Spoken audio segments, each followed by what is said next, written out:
نستعينه ونستغفره ونؤمن به ونتوكل عليه اللهم بارك على محمد وعلى آل محمد كما باركت على إبراهيم وعلى آل إبراهيم إنك حميد مجيد. قابل صد احترام بزرگوں، اہل محلہ، طلباء، الحمدللہ ہم مسلمان ہیں اور بحیثیت مسلمان ہم پر وہ تمام احکام لاگو ہوتے ہیں جو اللہ کی طرف سے ہماری دنیا اور آخرت کی بھلائی کے لیے محمد مصطفیٰ احمد مجتبیٰ صلی اللہ علیہ وسلم کے ذریعے ہم تک پہنچائے گئے. یہ دین اسلام ایک کامل دن ہے. میں کئی دفعہ کہہ چکا ہوں کہ قرآن ہمارا منشور ہے، قرآن ہمارا آئین ہے، نبی اکرم صلی اللہ علیہ وسلم کی سنت ہمارا قانون ہے. ہمیں ملک چلانے کے لیے، ہمیں سیاست کرنے کے لیے، ہمیں تجارت اور کاروبار کرنے کے لیے، ہمیں آئین اور قانون بنانے کے لیے، ہمیں معاشرے کو ایک بہترین معاشرہ بنانے کے لیے، ہمیں ملک میں امن و امان لانے کے لیے، ہمیں بیرون دنیا سے تعلقات قائم کرنے کے لیے کسی انگریزی لا، کسی یورپی قانون، نہ ہمیں کیپٹلزم کی ضرورت ہے، نہ ہمیں سوشلزم کی ضرورت ہے. اسلام نے ہر موڑ پر ہماری رہنمائی کی. ہمیں گھر کے اندر زندگی کیسے گزارنی ہے، ہمیں پڑوس والوں کے ساتھ زندگی کیسے گزارنی ہے، ہمیں معاشرے کے اندر کیسا رہنا ہے، ہم نے ملک کو کیسے چلانا ہے، ملک کی معیشت کو کیسے چلانا ہے، مارکیٹ کو کیسے کنٹرول کرنا ہے، دنیا والوں کے ساتھ کیسا رویہ رکھنا ہے، جنگوں میں ہماری صورتحال کیا ہونی چاہیے، امن میں ہماری صورتحال کیا ہونی چاہیے. نہ صرف اسلام نے یہ تمام راہیں ہمارے لیے متعین کی ہیں، ہماری کامیابی اور کامرانی کی نہ صرف ہدایات اور تعلیمات ہمیں دیے، بلکہ ہمارے سامنے وہ امور اور وہ کام بھی رکھے ہیں جو ہماری دنیا اور آخرت کی تباہی اور بربادی کا سبب بن سکتے. ہمیں کامیابی کا رستہ بھی بتلایا اور تباہی کا رستہ بھی بتلایا. قد افلح من زکاہا فالہمہا فجورہا وتقواہا، قد افلح من زکاہا وقد خواب من دساہا. انسان کو ہم نے بھلائی کا راستہ بھی بتلایا ہے کہ اس رستے پر چلے گا تو کامیاب ہوگا. یہ رستہ رحمان کا رستہ ہے، اس رحمان کے رستے پر چلے گا تو جنت تک پہنچ جائے گا. اور یہ رستہ شیطان کا رستہ ہے، اس رستے پر جائے گا تو جہنم میں جا کر پہنچے گا. اب مرضی تیری ہے کہ رحمان کے رستے پر چلتا ہے یا شیطان کے رستے پر چلتا ہے. افسوس کے ساتھ کہنا پڑتا ہے کہ ہم آج یورپ کی چکا چوند کو دیکھ کر، یورپ کو دیکھ کر اپنے حقیقی معبود کو بھول گئے، اپنے آئین اور قانون کو بھول گئے، اور ہم سمجھتے کہ ہم یورپ کی پیروی کریں گے، یورپ کے طریقوں پر چلیں گے، یورپ کے قوانین کو، یورپ کے معاشرے کو اپنے ملک میں لے کر آئیں گے تو ہم ترقی کریں گے، ہم ترقی پسند ہوں گے. اللہ کی قسم، کہتے نا دور کے ڈھول سہانے، دور سے ڈھول بج رہا تو آدمی سمجھتے کوئی اچھی چیز ہوگی، قریب آتے تو آدمی کے کان پھاڑ دیتے. ہمیں ان کی چکا چوند بلڈنگیں لگ رہی ہیں، بڑی ترقی یافتہ ہے، ہمیں ان کی صاف سڑکیں نظر آتی ہے، بڑا ترقی یافتہ ملک ہے، لیکن اندر سے وہ کھوکھلے ہو چکے. یورپ تو وہ علاقہ ہے کہ جہاں سورج جیسا روشن جسم بھی، سورج جیسی روشن چیز بھی جا کے غروب ہو جاتی ہے، وہ بھی وہاں جا کے تاریک ہو جاتا ہے. وہ ہمیں کیا روشنی دے گا، ہماری کیا رہنمائی کرے گا. آج یورپ کا معاشرہ بالکل تباہ ہو چکا ہے. وہاں فحاشی اور عریانی نے، ننگے پن نے ماں کی تفریق بھلا دی ہے، بہن کی تفریق بلا دیے، وہاں خاندانی نظام تباہ و برباد ہو چکا ہے۔ وہاں یہاں تو آپ جاؤ پاسپورٹ پر باپ کا کھانا ہوتا ہے، یہاں اسکول میں جاؤ تو فارم پر باپ کا کھانا ہوتا ہے، یہاں اسپتال میں جاؤ تو فارم پر باپ کا کھانا ہوتا ہے۔ اس کا باپ یہ ہے، اس کی ولدیت یہ ہے، فلاں خاندان کا ہے، فلاں قبیلے کا ہے، لیکن زنا نے، بدکاری نے، بے حیائی نے، فحاشی نے، عریانی نے، شراب نوشی نے اس یورپ کے معاشرے کو اس قدر تباہ و برباد کر دیا۔ وہاں خاندان کا نظام تباہ ہو چکا ہے، وہاں خاندان کی سوچ تباہ ہو چکی ہے، وہاں شادی کو بوجھ سمجھا جاتا ہے، وہاں بچوں کو پالنا بوجھ سمجھا جاتا ہے، وہاں باپ کا کھانا نہیں ہے، پاسپورٹ بنانے جاؤ تو ماں کا کھانا ہے، اسکول میں داخلے کے لیے جاؤ تو ماں کا کھانا ہے، اسپتال میں داخل ہونے کے لیے، ایڈمٹ ہونے کے لیے جاؤ تو ماں کا کھانا ہے۔ بھائی باپ کا کھانا کیوں نہیں ہے؟ باپ معلوم ہوگا تو لکھوائیں گے نا۔ خدا جانے میں نے کتنوں کے ساتھ راتیں گزاری ہیں اور خدا جانے کس کا بچہ ہے۔ وہاں مادیت صرف اپنی اندر کی خواہشات کو پورا کرنے کے لیے ہر قسم کے گناہوں میں ملوث ہے۔ وہ شیطان بن چکے، شیطان۔ یہ شاہ ولی اللہ محدث دہلوی رحمہ اللہ لکھتے ہیں حجت اللہ بالغہ میں کہ انسان کا نفس رحمانی بھی ہے، شیطانی بھی ہے، اس میں شیطان والی صفات بھی ہیں اور رحمان والی صفات کا پرتوا بھی ہے۔ اب یہ اس انسان پر ہے کہ ان رحمانی صفات کا پرتوا اختیار کرتا ہے یا شیطانی صفات سے متصف ہوتا ہے۔ وہ یورپ شیطانی صفات سے متصف ہو گئے، وہاں ننگے گھومنے کو اب فخر سمجھا جاتا ہے، اپنی جنسی خواہشات اور نفسانی خواہشات پورا کرنے کے لیے ہر حد سے گزر جانے کو تیار ہے۔ وہاں حلال حرام کا کوئی تصور نہیں، جائز ناجائز کا کوئی تصور نہیں۔ جیسے یعنی یہاں تک پستی کی حالت ہے، جیسے آپ کا گھر ہوتا ہے، آپ اسے اپنی ذاتی پراپرٹی سمجھتے ہیں، جس کو چاہیں بیچ دیں، جس سے چاہیں خرید لیں۔ موبائل آپ کی ذاتی پراپرٹی ہے، جس کو چاہیں بیچ دیں، جس سے چاہیں خرید لیں۔ گاڑی آپ کی ذاتی ملکیت ہے، جس کو چاہیں جس سے بیچ دیں۔ اسی طرح وہ عورت کی شرمگاہ کو اس کی ذاتی پراپرٹی کہتی ہے۔ وہاں قانون ہے، شادی کیا چیز ہوتی ہے، شادی کیا ہے، نکاح کیا ہے۔ یہ عورت کی شرمگاہ اس کی ذاتی پراپرٹی ہے، کسی کو کیا اعتراض؟ یہ پڑوسی کو جا کر بیچے، یہ باپ کو جا کر بیچے، یہ بھائی کو جا کر بیچے، وہاں یہ چیزیں ختم ہو چکی ہے۔ وہاں ماں کا کوئی تصور نہیں، باپ کا کوئی تصور نہیں، بہن کا کوئی تصور نہیں۔ آج آزادی نسواں کی بات ہمارے معاشرے میں کی جاتی ہے۔ مولویوں نے مسلمانوں کو عورتوں کو برقعے میں بند کر دیا ہے، چار دیواری میں بند کر دیا ہے۔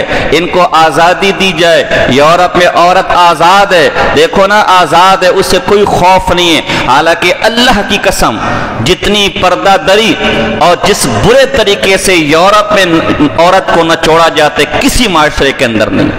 دنیا کے 10 سب سے بڑے ملکوں میں انہی کا نام ہے جہاں زنا سب سے عام ہے۔ ہمارے اپنے ساتھی، ہم نے رپورٹوں میں پڑھا اور ہمارے اپنے ساتھی کہتے ہیں وہاں عورتیں پبلک ٹوائلٹ میں نہیں جا سکتی۔ پبلک ٹوائلٹ میں جانے کے لیے کئی تالے لگاتی ہے، کہیں کوئی مرد اندر آ کے گھس کر ہماری عزت تار تار نہ کر دے۔ وہاں اکیلے عورت رہے، وہاں کوئی عورت ایسی نہیں ہے جو بالغ ہونے سے پہلے جنسی تشدد کا نشانہ نہ بنی ہو۔ 60 سے زیادہ عورتوں کے ساتھ ریپ ہو چکے۔ وہاں عورت کو ایک ماڈل پیس بنا دیا گیا، ایک اشتہاری پیس بنا دیا گیا ہے۔ کریم کا اشتہار دینا ہے، جوتے کا اشتہار دینا ہے، شیمپو کا اشتہار دینا ہے، کپڑوں کا اشتہار دینا ہے، عورت کو سامنے بٹھایا ہوا ہے۔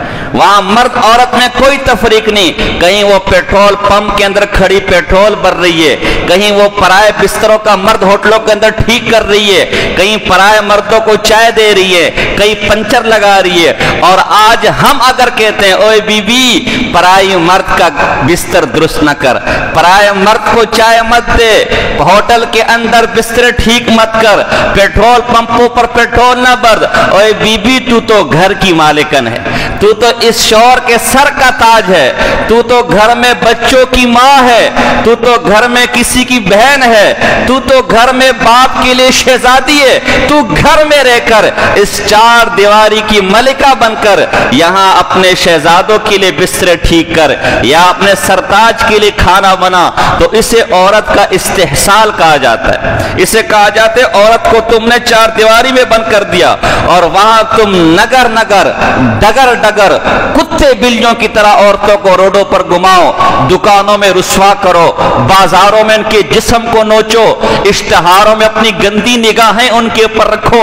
عورت تمہیں صرف تلذذ کا ایک بت نظر آئے، عورت صرف تمہیں جنسی خواہش پورا کرنے کا کھلونا نظر آئے، اسے ترقی کہا جاتا ہے، اسے عورت کی آزادی کہا جاتا ہے۔ اور ہم اگر عورت کو گھر کی مالکن بنانے کی بات کریں، سر پر بٹھانے کی بات کریں، تو کہتے دیکھو عورتوں کے حقوق کے خلاف باتیں کر رہے ہیں۔ وہی کام یہ اس ملک میں کرنا چاہتے ہیں، وہی سوچ اس ملک کے اندر لانا چاہتے ہیں۔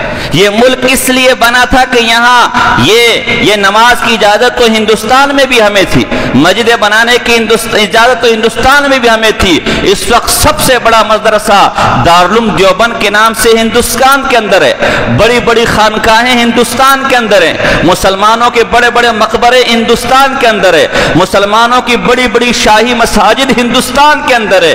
سجدے کی آزادی تو ہندوستان میں بھی تھی، نماز پڑھنے کی آزادی تو ہندوستان میں بھی تھی، مدرسے بنانے کی آزادی تو ہندوستان میں بھی تھی، مسجدیں بنانے کی آزادی تو ہندوستان میں بھی تھی۔ تو پھر اس ملک کے لیے قربانیاں کیوں دی؟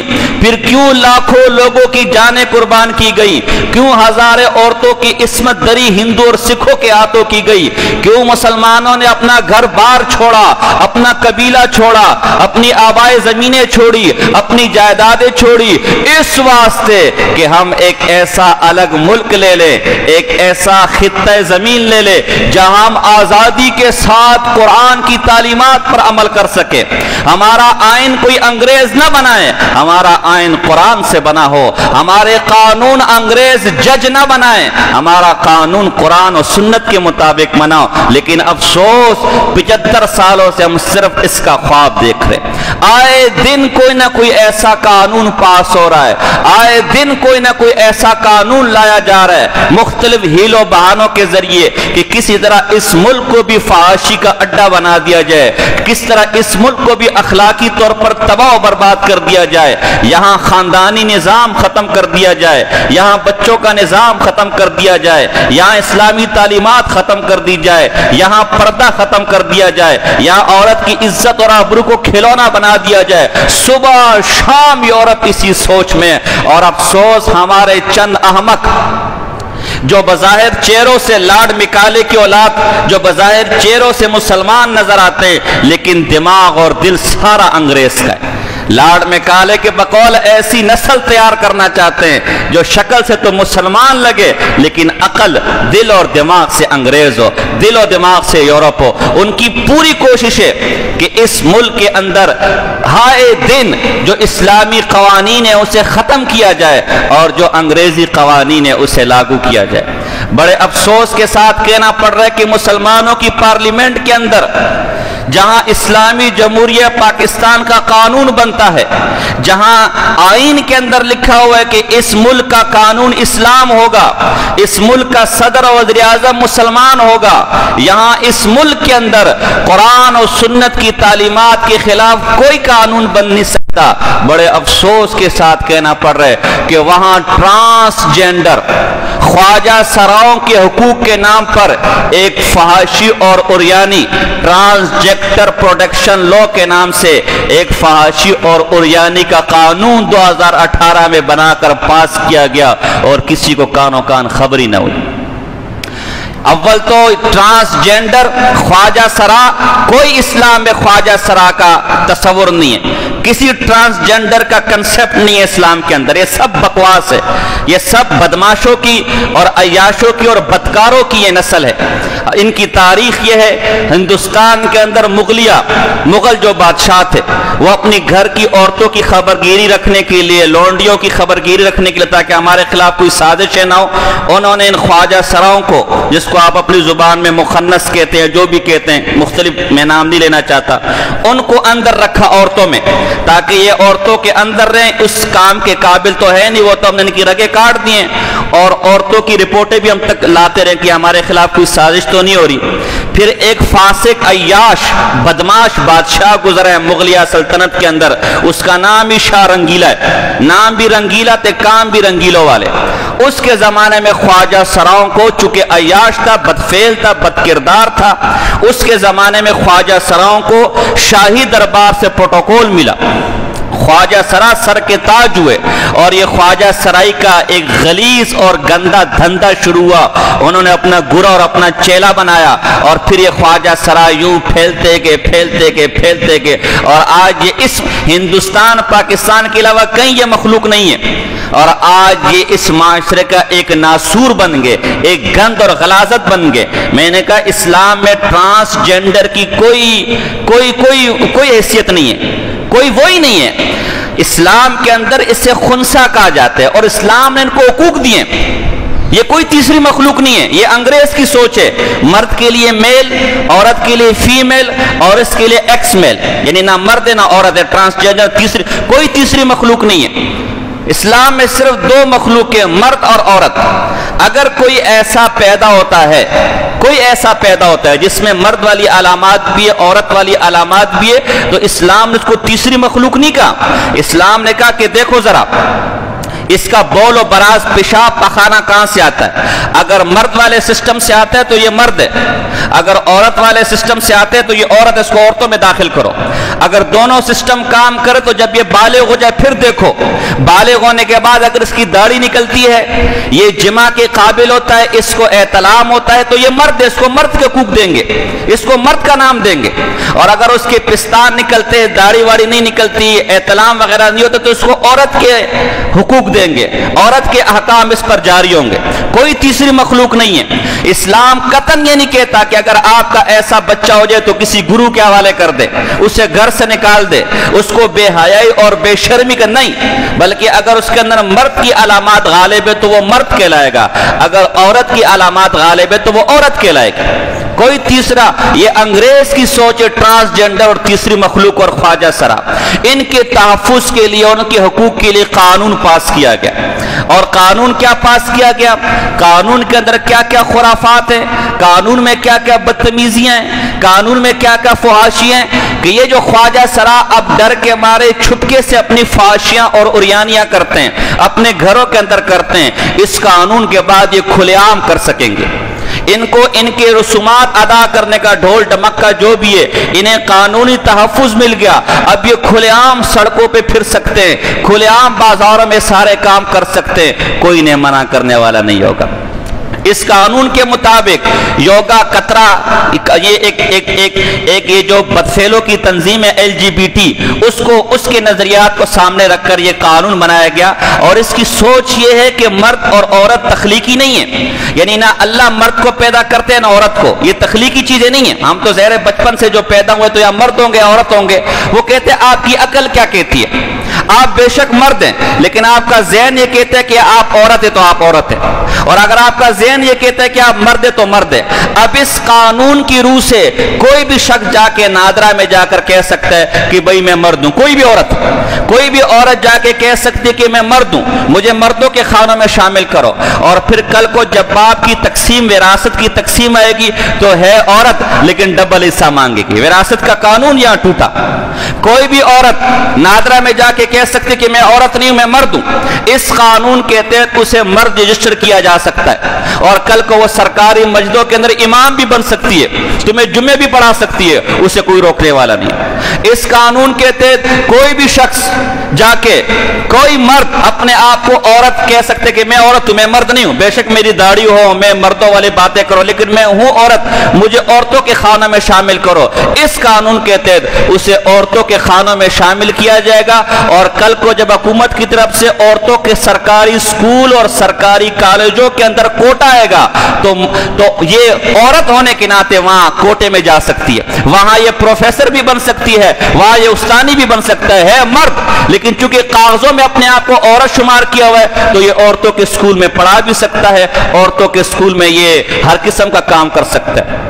اندازہ لگے کیسے فحاشی اور عریانی کو، بدکاری کو اس قانون کے تحت اگر ایک شخص کہے کہ میں عورت ہوں، ہے وہ مرد لیکن کہے کہ میں عورت ہوں، میں کسی مرد کے ساتھ شادی کرنا چاہتا ہوں، تو اس قانون کے تحت آپ اس کو روک نہیں سکتے، قاضی کی ذمہ داری ہے کس کا نکاح پڑا ہے۔ اب وہ بدفعلیاں، اب وہ بدکرداریاں، اب وہ غلاظتیں جو یہ چھپ چھپ کے گھروں کے اندر کرتے تھے، کوئی شریف محلے والا، کوئی شریف آدمی اس کا سوچ بھی نہیں سکتا تھا، اب تھانے میں جا کے رپورٹ دے کر مولوی صاحب ہمارے خلاف باتیں کرتے ہیں، مولوی صاحب ہماری رسموں کے خلاف باتیں کرتے ہیں، آؤ ان کو پکڑو۔ ان کے بعض رسومات ایسی ہیں جو یہ مسجدوں میں ادا کرتے ڈول ڈمکا لے کر، اس قانون کے تحت کسی وقت بھی تھانے میں رپورٹ لکھوا کر دو پولیس والوں کو پکڑ کے مسجد کے اندر ساری فحش اور عریانی کر سکتے۔ زنا کو، بدکاری، بدفعلی کو ختم کر دیا گیا، تصور ہی ختم کر دیا گیا۔ ایک شخص مرد ہے، وہ کہ میں مرد نہیں، میں عورت ہوں، اور چونکہ یہ ٹرانسجیکٹر قانون پاس ہوا ہے لہذا اس کی روح سے مجھے عورت شمار کیا جائے، اور میری مرضی عورت ہونے کے ناطے میں جس سے شادی کرنا چاہوں شادی کر سکتا ہوں۔ قوم لوط پر اللہ کا سب سے سخت عذاب آیا، اللہ نے آسمان سے ان پر پتھر برسائے اور پھر اس کی بستی کو اٹھا کر نیچے زمین پہ پٹخا۔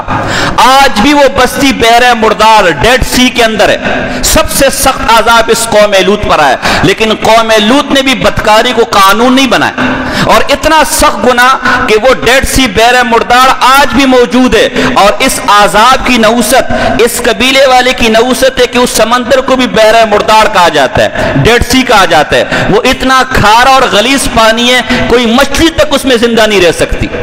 وہ ایسا عجیب و غریب پانی ہے، کسی آدمی کو ڈبوتا نہیں ہے، ایسا عجیب و غریب، اس قوم کی نحوست کی وجہ سے۔ عثمان بن مظعون رضی اللہ تعالیٰ عنہ فرماتے ہیں ہم نے نبی کریم صلی اللہ علیہ وسلم سے کہا اعزن لنا، ہمیں اجازت دے کہ ہم خصی ہو جائیں، کیونکہ ظاہر صحابہ کی سوچ یہ تھی کہ اگر ہم مرد ہوں گے تو کہیں زنا میں مبتلا نہ ہو جائیں، مرد ہوں گے تو شادی کا ارادہ ہے کہ جب شادی کریں گے تو اللہ آدمی جب شادی کرتا ہے ظاہر گھر کی مصروفیات ہوتی ہیں، بیوی کی مصروفیات ہوتی ہے، بچوں کی مصروفیات ہوتی ہیں، تو ہم شادیاں کریں گے نہیں، پہاڑوں میں جا کر اللہ کریں گے، اکیلے زندگی گزاریں گے۔ رسول اللہ صلی اللہ علیہ وسلم نے فرمایا لیسا من خسا واختصر، وہ بندہ ہماری امت میں نہیں ہے جو خسی بنے کسی کو خسی کرے، اور اس قانون کے تحت کوئی منہ اٹھا کر آپریشن کروا کر اپنے آپ کو ٹرانسجینڈر بنا دے، اپنے آپ کو خواجہ سرا بنا دے، کوئی پوچھنے والا نہیں، قانون کے اوپر عمل کر رہے ہیں، قانون کے مطابق کر رہا ہے۔ نبی اکرم صلی اللہ علیہ وسلم کی حدیث ہے، بخاری کی حدیث ہے، میں نے آپ کے سامنے خطبے کے اندر پڑھی ہے، لعن النبی صلی اللہ علیہ وسلم المخنثین بالرجال والمترجلات بالنساء، اللہ کے رسول نے ان مردوں پر لعنت فرمائی ہے جو عورتوں کی مشابہت اختیار کریں۔ ہے مرد سرخی پاؤڈر لگایا ہوا ہے مرد کانوں میں بالیاں ڈالی ہوئی، ہمارے کئی نوجوان گھوم رہے ہوتے ہیں اس محلے کے اندر بھی کانوں میں بالیاں ڈالی ہوئی ہیں، ہے مرد ہاتھوں میں کڑے ڈالے ہوئے ہیں، ہے مرد پاؤں میں کڑے ڈالے ہوئے ہیں، ہے مرد عورتوں کی طرح کپڑے پہن رہے، عورتوں کی طرح چال ڈال ہے، سرخی پاؤڈر لگا رہے، یہ آبرو اور پتہ نہیں کیا کیا بناتے ہیں۔ حضور نے لعنت فرمائی ہے ایسے مردوں پر کہ جو عورتوں کی مشابہت اختیار کرے، اور ایسی عورتوں پر لعنت فرمائیے کہ جو مردوں کی مشابہت اختیار کرے۔ کیا یہ لعنتی گروہ یہی کام نہیں کر رہا؟ کیا یہ ملعونین یہی کام نہیں کر رہا؟ سب سے زیادہ فحاشی اور عریانی کو پھیلانے والے یہ بدبخت ہے جی، ہم تو بڑے معصوم لوگ ہیں، ہم تو قوم کے مظلوم لوگ ہیں۔ خاک تم قوم کے مظلوم لوگ ہو، کوئی کوٹھے پر بیٹھ کر بدکاری اور زنا کرے وہ زانی اور بدکار ہو جائے، اور تم ٹرانسجنڈر کا نام لے کر یہ کام کرو، تم مظلوم ہو۔ نبی اکرم صلی اللہ علیہ وسلم کی ایک اور حدیث ہے، ابن عباس رضی اللہ تعالیٰ مروی کہ نبی اکرم صلی اللہ علیہ وسلم نے فرمایا، اللہ کے اس نے لعنت فرمائی ہے، لعن النبی صلی اللہ علیہ وسلم الرجل المتشبہین بالنساء والمرأة المتشبہات بالرجال۔ اللہ کے رسول نے اس مرد پر لعنت کی ہے جو عورتوں کی مشابہت اختیار کرے، اور اس عورت پر لعنت کی ہے جو مردوں کی مشابہت اختیار کرے۔ یہ ملعون ہے، یہ لعنتی گروہ ہے۔ بجائے یہ، اور بخاری کی حدیث ہے، اخرجوہم من بیوتکم، ایسے ملعون، ایسے پلید لوگ جو خواجہ سرا بن کے گھومتے ہیں، جو بظاہر مرد ہوتے ہیں عورتوں کی مشابہت پکڑے ہوتے، عورت ہوتے مردوں کی مشابہت پکڑے ہوتے، انہیں اپنے گھروں سے نکال دو، انہیں اپنے قوم اور قبیلے سے نکال دو، اور ہم انہیں معاشرے کا ایک بہت مظلوم اور اب قانون بنا کر ان کے حقوق کا تحفظ کر رہے ہیں۔ اور یہ قانون آئین کے خلاف ہے، اسلام کے خلاف ہے، بلکہ بنیادی حقوق کے بھی خلاف ہے۔ اسلام آپ کو کہتے ہیں اگر ایسا کوئی بچہ آپ کے گھر میں پیدا ہو کے اس کو نکالو مت، ظلم مت کرو اس کے ساتھ۔ اس کے اندر علامات اگر مردوں والی ہے تو وہ مرد ہے، اس کی تعلیم و تعلم پر توجہ دو، اس کو اچھی تعلیم دو، اچھی جگہ نوکری دو، اس کو مردوں کے ساتھ اٹھاؤ بٹھاؤ تاکہ کہیں دوسری طرف نہ چلا جائے۔ اور اگر عورتوں والی علامات اس میں زیادہ ہیں تو ان کو عورتوں کے ساتھ اٹھاؤ بٹھاؤ، تعلیم دو، انہیں گھر سے نہ نکالو۔ یہ تو ہماری غلطی ہے کہ ہم ایسے بچوں کو گھر سے نکال کر ان درندوں کے حوالے کر دیتے ہیں۔ اور اس قانون میں لکھا ہوگا کہ کسی گھر میں ایسا بچہ پیدا ہو جائے تو ماں باپ کا کوئی حق اس پر نہیں ہے، گرو اس کو اٹھا کے لے جائے گا، اور گرو یہ بدماش اپنے پیسوں کی خاطر چاہے اس کو آگے بیچے، چاہے اس سے کام کروائے، چاہے اس سے بھیک لگوائے، یا چاہے اس سے بدکاریاں اور بدفعلیاں کروائے، اور ہم ان کو یہ مقام دیتے ہیں۔ کیا ہم میں سے لوگ نہیں ہیں جو شادیوں کو موقع پر بدبختوں کو بلاتے ہیں؟ میں نے بعض لوگوں سے سنا ان کو کچھ مت کو مولوی صاحب، ان کی بدوائیں لگتی ہیں، ان لانتیوں کی بدوائیں لگیں گی بدبختوں کی۔ یہ چلتے پھرتے مردود کے بچے، چلتے پھرتے اللہ کے عذاب کو دعوت دینے والے۔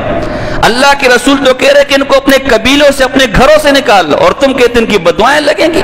ایک آدمی صبح شام بدکاری میں گزارتا ہے، ایک آدمی صبح شام اللہ کی لعنت میں گزارتا ہے، اس کی بددعا ہمیں لگے گی۔ ان سے نفرت ہونی چاہیے کہ یا تو اپنے کام سے توبہ کر لو، انسان کے بچے بن جاؤ۔ اللہ نے مرد پیدا کیا تو مرد رہو، اللہ نے عورت پیدا کیا تو عورت رہو، یا تو اپنے کاموں سے توبہ کر لو، اور اگر توبہ نہیں کرتے تو ڈنڈے اور پٹائی کے لیے تیار ہو جاؤ۔ قرآن کہتا ہے ان الذین یحبون ان تشیع الفاحشۃ فی الذین آمنوا لہم عذاب فی الدنیا والآخرہ۔ وہ لوگ جو مسلمانوں کے اندر فحاشی پھیلانے کو پسند کرتے ہیں، مسلمانوں میں فحاشی پھیلانے کو اچھا سمجھتے ہیں، دنیا میں بھی ان کے لیے عذاب ہے اور آخرت میں بھی ان کے لیے عذاب ہے۔ اس لیے خدا را حضور نے فرمایا جب تم میں زنا عام ہو جائے گا تو موت اور طاعون تم میں عام ہو جائے گا۔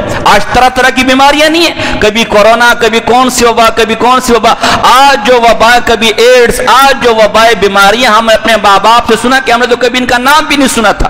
یہ اس واسطے کہ کبھی کس نام پر ہمارا زنا اور بدکاریاں عام ہوگی۔ لہٰذا میں ایک دفعہ پھر کہہ دوں، اسلام نے ہر موڑ پر آپ کی رہنمائی کی ہے، آپ کو کہیں جانے کی ضرورت نہیں ہے۔ اسلام نے خواجہ سرا خنسا کے کوک کتاب میں ذکر کر دیا، میں نے خود ہدایہ پڑھائی ہے، میں خود فقہ پڑھانے والا مولوی ہوں۔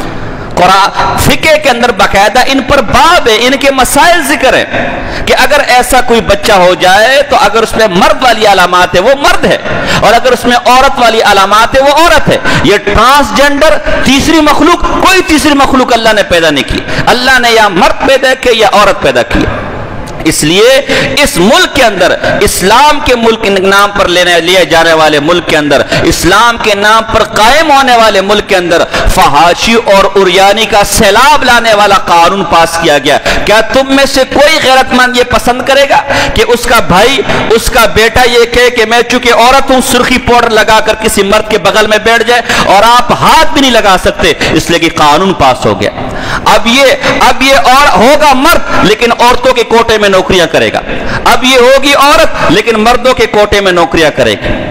ایک کیس آیا تھا، فضل اللہ کے نام سے خواجہ سرا تھا، وہ تھا مرد، پنجاب پبلک سروس کمیشن کے اندر نوکری آئی تھی عورتوں کی کالج کے اندر، استانیہ چاہیے تھی۔ اس سے کہا بھائی میں خواجہ سرا ہوں، مجھے عورت شمار کرو۔ انہوں نے کہا بھائی تیری آواز بھی مردوں کی طرح ہے، تیری شکل بھی مردوں کی طرح ہے، یہاں ساری بچیاں پڑھیں گی، تجھے ہم کیسے اس کوٹے میں حصہ دے دیں؟ وہ لاہور ہائی کورٹ گیا، کیس کیا، کورٹ نے اس کے حق میں فیصلہ دیا۔ اب کالج لڑکیوں کا ہے، بچیوں کا ہے، اور پڑھا رہی ہے بدبخت عورتوں کے نام پر۔ لہذا آپ اس قانون کے خلاف آواز اٹھائے، جتنی اللہ نے آپ کو طاقت دی ہے۔ کسی کا حکومت کے ساتھ تعلقات ہے، کسی کی سیاسی جماعتوں کے ساتھ تعلقات ہیں، کسی کے دیگر حکومتی لوگ کے ساتھ تعلقات ہیں، اس قانون کے خلاف آواز اٹھائیں۔ ایک فحاشی اور یعنی کا قانون ہے، ہم یہ نہیں کہتے کہ آپ ان کو قتل کر دو، آپ ان کو معاشرے سے ختم کر دو، نہیں، ہم کہتے ہیں ان کو معاشرے کا صحیح فرد بناؤ، اس غلاظت سے، اس گندے جوہر سے ان کو نکالو، توبہ استغفار کرو، اچھے خاصے مرد ہیں، ان کی ٹریننگ کراؤ، پھر اگر یہ مرد ان کو مردے کے کوٹے میں لے کے جاؤ، اگر یہ عورتیں ان کو عورتوں کے کوٹے میں لے کے جاؤ۔ ہم انہیں مارنے کا، ان کو قتل کرنے کے، ظلم و ستم کے دعوے نہیں کر رہے، ہم یہ کہہ رہے ہیں کہ اس کے نام پر ان کو مظلوم بنا کر نہ پیش کیا جائے، یہ بدمعاش ہیں، مظلوم نہیں ہیں یہ۔ تو اس لیے اس قانون کے خلاف آپ آواز اٹھائے، جو پارلیمنٹ کے اندر اسلام کے خلاف قانون بنا ہے، آئین کے خلاف قانون بنا ہے، فحاشی اور یعنی کو عام کا، بدکاری عام ہو گئی ہے، بدفعلی عام ہو گئی ہے، معاذ اللہ۔ یہ مرد ہے، کہتے ہیں میں عورت و فلاں سے شادی کرنا چاہتا ہوں، اس قانون کے تحت آپ، یہ قانون یورپ میں نہیں ہے، یہ قانون برطانیہ میں نہیں ہے، تو پاکستان جو اسلام کے نام پر لیا گیا اس میں اس قانون کو کیوں عام کیا جا رہا ہے؟ لہذا اپنی ہر طاقت کو استعمال کرے، ہر طاقت کو استعمال کرے۔ آج کل کے دور میں سوشل میڈیا ایک مضبوط پلیٹ فارم ہے، سوشل میڈیا کے ذریعے بعض اوقات بات دور دور تک چلی جاتی ہے، فضولیات کی ادھر کی تصویریں شیئر کرتے رہتے ہو۔ سوشل میڈیا کو اس کام کے لیے استعمال کرے، واٹس ایپ گروپس کو اس کام کے لیے استعمال کرے، کسی کی ٹی وی تک پہنچے، ریڈیو تک پہنچے، جتنے ذرائع ہیں، کسی کی حکومت تک پہنچے، سیاسی جماعتوں تک پہنچے۔ الحمدللہ پنجاب کے اندر اور جناب جی یہ بلوچستان، پنجاب کے اندر اور قومی اسمبلی میں اس کے خلاف قرارداد بھی پاس ہوئی ہے کہ اس قانون کو خفیہ طریقے سے پاس کیا گیا ہے، اس قانون کو دوبارہ ریوائز کیا جائے اور دوبارہ اس میں سے جو غیر اسلامی شکیں ان کو نکالی جائے۔ تو آپ اس حوالے سے اپنا بھرپور کردار ادا کریں اور ساتھ ساتھ توبہ استغفار بھی کریں، توبہ استغفار بھی کرے کہ یہ ملک ہم نے کن کاموں کے لیے استعمال کیا تھا اور کیا کام ہو رہے، اور اس میں ہم ملوث ہیں۔ ہم ایسے بے دین لوگوں کو ووٹ دے کر پارلیمنٹ، اور وہ پھر پارلیمنٹ میں ایسے قوانین پاس کرتے ہیں۔ تو الیکشن کے دنوں میں بھی غور کیا کرے کہ آپ کا ووٹ کس کے پاس جا رہا ہے۔ اگر آپ کا ووٹ ایسے شخص کے پاس گیا جو ملک کے خلاف قانون سازی میں ملوث ہے، جو اسلام کے خلاف قانون سازی میں ملوث ہے، جو خلاف قرآن و سنت قانون سازیوں میں ملوث ہے، اس کی گناہ کے ساتھ ساتھ آپ اس گناہ میں ملوث ہیں، اسے وہاں تک پہنچانے والے آپ ہیں۔ تو اللہ پاک سے دعا ہے اللہ پاک ہمارے حکمرانوں کو بھی ہدایت دے، اللہ پاک ہمیں بھی یہ توفیق دے، ہم اس ملک کو جس غرض اور جس مقصد کے لیے حاصل کیا تھا اس غرض اور اس مقصد کو جلد سے جلد پایا تکمیل تک پہنچائیں۔ یہاں قانون اسلام کا ہو، یہاں آئین اسلام کا ہو، یہاں شب و روز اسلام کے قانون کے مطابق چیزیں عمل پیرا ہو، تاکہ ہمیں یورپ سے بھیک مانگنے کی حاجت نہ ہو، تاکہ ہمیں ان کے تلوے چاٹنے کی حاجت نہ ہو، اور ہمارا شمار بھی فخر کے ساتھ عزت دار قوموں میں، ترقی یافتہ قوموں میں۔ اللہ کی قسم صحابہ گرے پڑے لوگ تھے جب تک اسلام نہ لائے تھے، کوئی ان پر حکمرانی کرنے کو پسند نہ کرتا تھا، لیکن قرآن کو جب سینے سے لگایا، نبی کی سنت کو جب سینے سے لگایا، آدھی دنیا پر حکمران ہوئے، اور اس زمانے کے قیصر و کسریٰ ان کے تلوے چاٹتے تھے، ان سے اپنی زندگی کی بھیک مانگتے تھے۔ اگر قرآن پر چلنے میں رسوائی ہوتی، سنت پر چلنے میں رسوائی ہوتی، تو اللہ عرب کے ریگستانوں میں بیٹھے ہوئے بتوں کو دنیا کی مہذب ترین قوم کبھی نہ بناتا، آدھی دنیا پر انہیں حکمران کبھی نہ بناتا، انہیں دنیا کی سب سے مضبوط طاقت کبھی نہ بناتا۔ ہم اس لیے ذلیل و رسوا ہے اور اس لیے کبھی ترقی نہیں دیکھ سکتے کہ ہم نے یورپ کی تقریر شروع کر دی، ہم نے قرآن کو چھوڑ کر گوروں کی کتابوں کو سینے سے لگا لیا، ہم نے نبی کی سنت کو چھوڑ کر مائیکل اور جیکسن لوگوں کے طور طریقوں کو اپنے سینے سے لگا لیے۔ جب تک نبی کی سنت پر نہیں آؤ گے، نہ یہ ملک ترقی کر سکتا ہے اور نہ ہم عزت دار شہری اور عزت دار لوگ دنیا کی نظروں میں ہو سکتے ہیں۔ اللہ پاک سے دعا ہے کہ اللہ پاک عمل کی توفیق عطا فرمائے، اسی سیرت